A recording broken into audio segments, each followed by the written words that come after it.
GDP growth 2023 में हमारी -0.2% थी।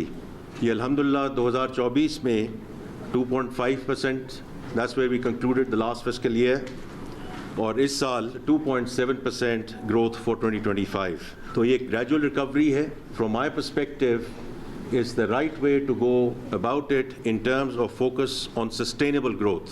Inflation ये 29% से क्रॉस कर गई थी 2023 में, और alhamdulillah now it's 4.6%.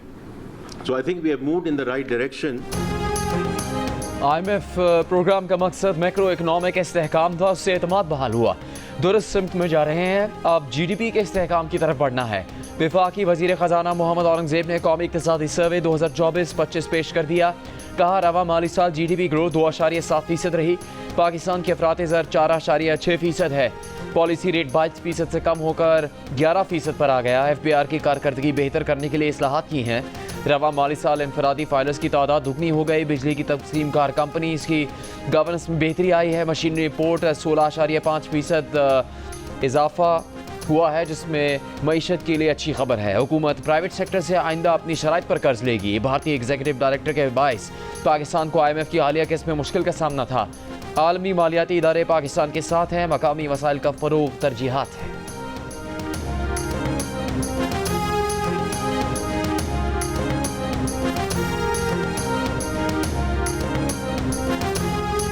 पाकिस्तान समझते हैं कि जिस तरफ भारत हमें लेके जा रहे हैं वो ना पाकिस्तान के मफाद में है ना भारत के मफाद में है। अगर कहीं भी भारत में कोई दहशतगर्दी वाक़या हो, सबूत भी ना हो, इसका मतलब कि हमें जंग पे उतरना है। हम दो न्यूक्लियर आर्म ममालिक हैं। इस जंग ने ये साबित किया है कि पाकिस्तान एक रिस्पॉन्सिबल ममालिक है और भारत के बयानिया झूठ में मबनी है, गैर जिम्मेदाराना किरदार अदा कर रहा है। मगर उम्मीद है कि इस पाकिस्तान सच के साथ है, पाकिस्तान अमन के साथ है और अल्टीमेटली जीत हमारी। पाकिस्तान पहले भी अमन चाहता था, अब भी अमन चाहता है। कश्मीर और दहशतगर्दी समेत जो भी मसाइल हैं उनका हल जंग नहीं बातचीत से मुमकिन है। बिलावल भुट्टो जरदारी की लंदन में गुफ्तगू। वक्त के हमरा बिलावल भुट्टो की बरतानवी थिंक टैंक चैथम हाउस में मुलाकात। मीडिया से गुफ्तगू में बिलावल भुट्टो ने कहा कि भारत जिस तरफ पाकिस्तान को ले जाना चाहता है वो दोनों मुल्कों के मफाद में नहीं है। भारत में कहीं भी दहशतगर्दी का वाक़या हो, मतलब उन्होंने जंग पर उतरना है। पाकिस्तान का मौक़िफ़ और केस इतना तगड़ा है कि हमें कोई मुश्किल नहीं। भारत का बयानिया झूठ पर मबनी है, उनके लिए अपना केस पेश करना मुश्किल है। बरतानवी मीडिया को इंटरव्यू में बिलावल भुट्टो जरदारी ने कहा कि पाकिस्तान ने हमेशा मुज़ाकरात और सिफारतकारी से मसाइल हल करने की बात की। दहशतगर्दी, कश्मीर और पानी समेत हर मसले पर बात करेंगे और आगे बढ़ें।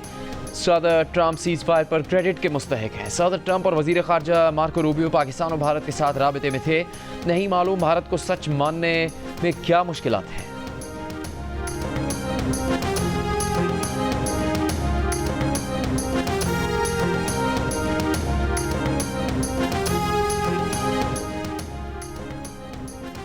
कश्मीर, पानी और दहशतगर्दी पर बातचीत से ही खत्ते में देर पा अमन मुमकिन है। सिफारती वक्त में शरीक वफाकी वज़ीर मुसद्दिक मलिक की लंदन में गुफ्तगू। सेनेटर शहरी रहमान ने कहा कि इन मुलाकातों के जरिए भारत के बहतान का जवाब दिया जा रहा है। पॉलिसी साजों की सोच में फ़र्क नज़र आएगा। फैसल सब्जवारी ने कहा भारत को बावर करवाया जाए कि इस खतरनाक सूरत हाल में आगे नहीं बढ़ा जा सकता। दो तरफा या किसी और की सालिसी में बातचीत ज़रूरी है। पाकिस्तानी वफ़द के अरकान बुध को ब्रसल्स रवाना होंगे।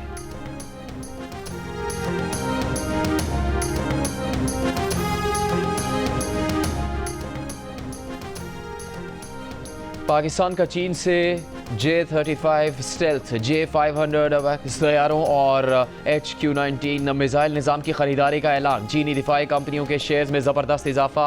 अमरीकी वेबसाइट ब्लूमबर्ग के मुताबिक ये मुआहदा शिनांग एयरक्राफ्ट कॉरपोरेशन के तैयार करदा J-35 की आलमी मार्केट में पहली बरामद होगा। ये तैयारा अपनी जदीद स्टेल्थ सलाहियतों की बदौलत दुश्मन के फ़ज़ाई इलाके में घुसने की सलाहियत रखता है।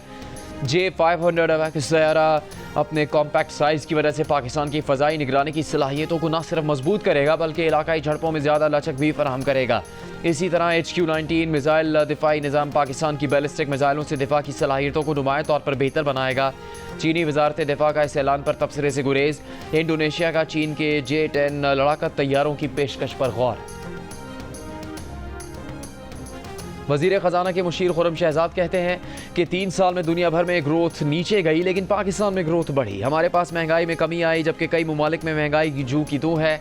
इसका मतलब यह है कि कहीं ना कहीं कुछ ना कुछ बेहतरी आई है। ज़राअत के शोबे में गिरावट पर की गई कई वजूहात हैं जिनमें पानी और बारिश की कमी भी शामिल है। जियो न्यूज़ की खुसूसी नशरियात में मारूफ सनतकार आरिफ हबीब ने कहा, हुकूमत को किसानों को ज़्यादा पैदावार के लिए राज़ी करना होगा। ऐसी पॉलिसी बननी चाहिए कि किसानों और हुकूमत दोनों के लिए विन विन कंडीशन हो। माहिर मईशत खाकान नजीब का कहना था कि गंदम की कीमत तय करना हुकूमत का नहीं, रिसर्च एंड डेवलपमेंट का काम है। ज़रूरी पैदावार बढ़ाने के लिए R&D के लिए रकम मुख्तस करना होगी।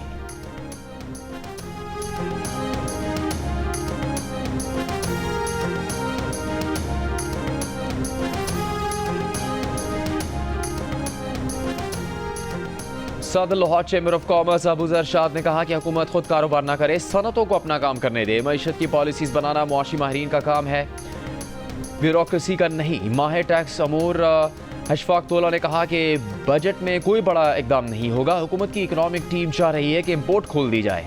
ज़रूरी सेक्टर में टैक्स कलेक्शन ना होने के बराबर है। रिसर्च डायरेक्टर आरिफ हबीब ग्रुप सना तौफीक का कहना था कि ज़्यादा शरह सूद कारोबारी शख्सियात के लिए तशवीशनाक है। बजट से पता चलेगा हुकूमत ग्रोथ को सपोर्ट कर रही है या नहीं। टैक्स पेयर्स पर मजीद टैक्स लगाने से हालात बेहतर नहीं होंगे। मुआशी तजियाकार मोहम्मद सुहेल ने कहा, मुल्क में करेंसी का बहरान रहा है। पिछले साल हुकूमत ने महंगाई और करेंसी से मुतालिक अच्छे इकदाम किए। हुकूमत को चाहिए कि होल सेल और रिटेल सेक्टर को डिजिटाइज करने के लिए इकदाम करें।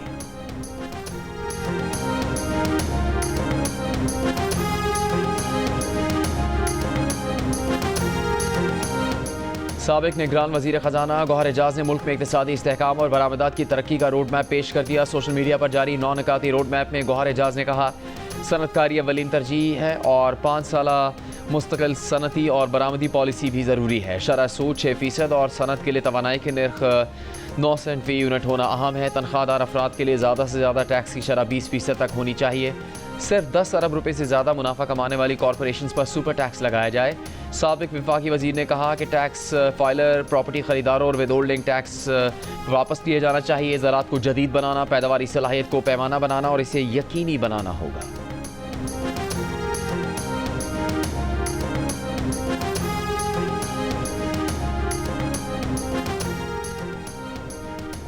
विफाकी बजट 10 जून को कौमी असम्बली में पेश किया जाएगा। स्पीकर कौमी असम्बली ने कौमी असम्बली के शेड्यूल की मंजूरी दे दी। 11 और 12 जून को इजलास नहीं होगा। 13 जून को इजलास में विफाकी बजट पर बहस का आगाज़ होगा। बहस 21 जून को समेटी जाएगी। 26 जून को फाइनेंस बिल की कौमी असम्बली से मंजूरी होगी।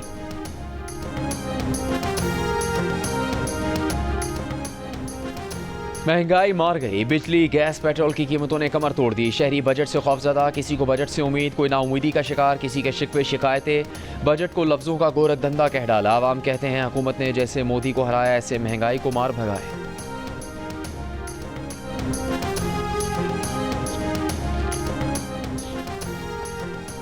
सदर आसिफ अली जरदारी ने कहा कि मुल्की मईशत को मजबूत बुनियादों पर इस्तेवार करने और ख़ुद कफ़ील बनाने पर तवज्जो देना होगी।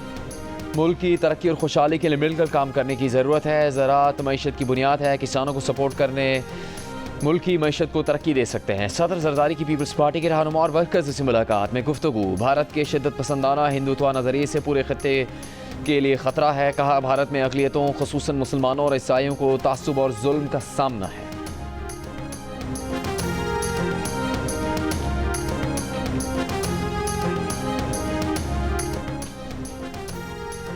वज़ीर आज़म शहबाज शरीफ की हिदायत पर अरशद नदीम स्पोर्ट्स अकेडमी तामीर करने का फैसला।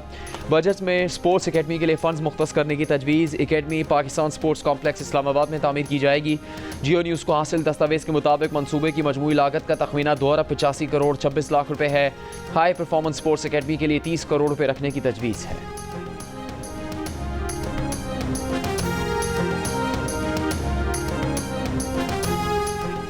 और टैक्स नहीं, टैक्स नेट बढ़ाए। वज़ीर आला पंजाब मरीम नवाज़ ने टैक्स बढ़ाने की तजवीज़ मुस्तरद कर दी। कहा, टैक्स बढ़ाकर आवाम पर बिला वजह बोझ डालने की इजाज़त नहीं दी जाएगी। आम आदमी पर माली बोझ नहीं डालना चाहिए। 2 लाख रुपये तनख्वाह लेने वाला टैक्स देता है मगर करोड़ों आमदन वाला टैक्स नहीं देता। पंजाब में नॉन रजिस्टर्ड रेस्टोरेंट्स और शादी हॉलों की रजिस्ट्रेशन की भी मंजूरी। इकदाम करने का हुक्म। मरीम नवाज़ ने कहा, रजिस्ट्रेशन करवाने वाले को सज़ा मिल जाए मगर टैक्स चोरी करने वाले मज़े करते रहें, ये नहीं होगा।